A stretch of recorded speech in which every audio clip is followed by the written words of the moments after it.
Hello guys and welcome back to the video. In today's video, I'm going to show you how to add a phone number to your Twitch account step by step.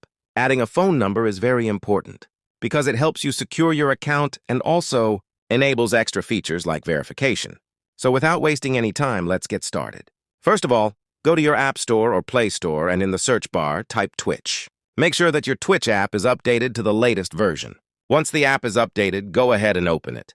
Now, tap on your profile icon in the bottom right corner of the screen. After that, tap on the settings icon in the top right corner. Here, look for the option called Security and Privacy and tap on it. Now you will see an option for phone number. Tap on it. Here, you can enter your phone number. After entering your number, Twitch will send you an OTP, one-time password. Simply enter the OTP to verify your phone number. Once verified, your phone number will be successfully added to your Twitch account. And that's it! It's very easy and only takes a few minutes. If this video helped you, make sure to like this video and subscribe to the channel for more helpful tutorials. Thanks for watching, and I'll see you in the next video.